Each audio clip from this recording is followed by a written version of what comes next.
अभी हमारे साथ मानसी है, तो मैं चाहूँगा कि मानसी अपना एक शॉर्ट इंट्रोडक्शन दे और अपने आरवीएस एकेडमी अपनी मार्शल आर्ट जर्नी के बारे में बताए। Hello everyone, my name is Dr. Mansi Chauhan. I am currently posted at Rudraprayag hospital as a MBBS doctor. मेरी जर्नी आरवीएस एकेडमी में 4.5 years की रही है और करंटली मैं ब्लैक बेल्ट हूँ। मैंने जब आरवीएस एकेडमी ज्वाइन की थी तब मैं MBBS सेकंड ईयर में थी। ओके मानसी, जैसे आपने बताया कि जब आप MBBS सेकंड ईयर में थे तो आपने मार्शल आर्ट ज्वाइन की थी। सब लोगों को मालूम है कि MBBS का जो पढ़ाई है बहुत टफ है, इतना ईजी पढ़ाई नहीं है। तो MBBS की पढ़ाई और मार्शल आर्ट की ट्रेनिंग दोनों आपने एक साथ की है, तो मार्शल आर्ट की ट्रेनिंग ने आपकी MBBS की पढ़ाई में आपको सहायता करी है या बाधा पहुंचाई? मेरी पढ़ाई और मार्शल आर्ट मैंने हमेशा साथ में ही की है and it always have been a powerful thing for me कि मैंने दोनों को बैकअप एक साथ किया हुआ है।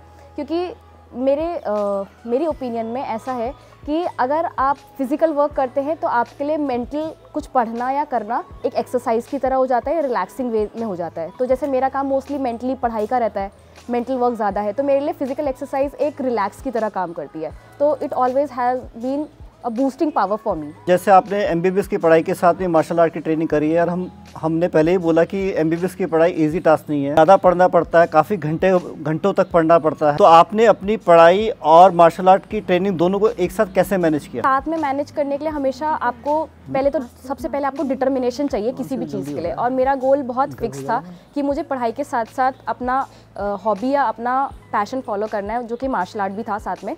तो मैंने एक डिसिप्लिन शेड्यूल बनाया जिसमें मैंने पढ़ाई के आवर्स फिक्स किए हुए थे।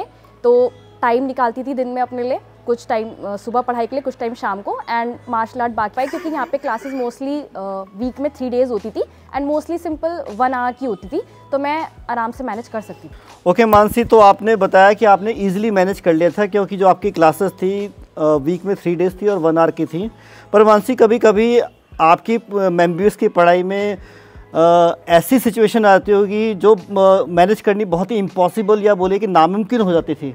आपके प्रैक्टिकल्स होते होंगे या मुझे नहीं पता उसमें क्या क्या होता था कि तो आप उस टफ टाइम को कैसे मैनेज करते थे? हाँ जी, मेरी लाइफ में बहुत मुश्किल टाइम्स भी आए हैं। जैसे मतलब कभी मेरा प्रैक्टिकल्स हो गए, मेरे एग्ज़ाम्स होते थे मोस्ट ऑफ द टाइम। तो मैंने लाइफ में बस यही डिटर्मिनेशन रखा है कि कभी कोई चीज़ क्विट नहीं करनी है।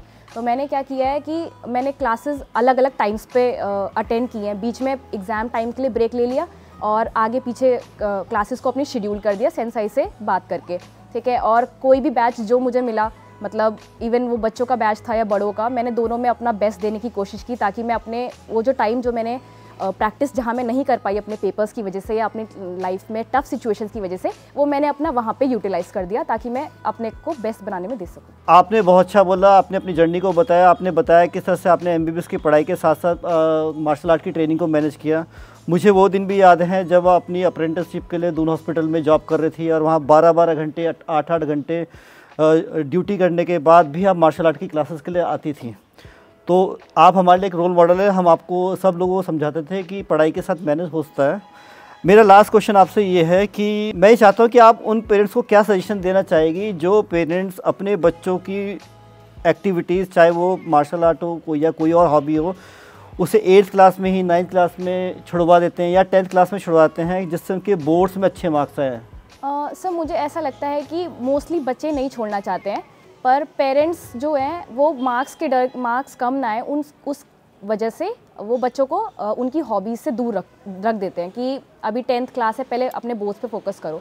तो मैं उन पेरेंट्स से यही कहना चाहूँगी, प्लीज़ अपने बच्चों को ट्रस्ट कीजिए क्योंकि इस एज में बच्चे बहुत एनर्जेटिक होते हैं, बहुत क्यूरियस होते हैं और उन्हें एक अच्छी अपॉर्चुनिटी मिलनी चाहिए कुछ नया सीखने के लिए, क्योंकि लाइफ में ऐसे मौके उन्हें दोबारा नहीं मिलेंगे जिसमें वो अपने आप को एक्सप्लोर कर पाएँ। और प्लस मैं ये भी कहना चाहूँगी कि जो पेरेंट्स अपने बच्चों को 9th-10th में छुड़वा देते हैं वो दोबारा कभी रीजॉइन कर भी नहीं पाते हैं, क्योंकि लाइफ ना आगे और टफ़ ही होती जाती है, ईजी नहीं होती।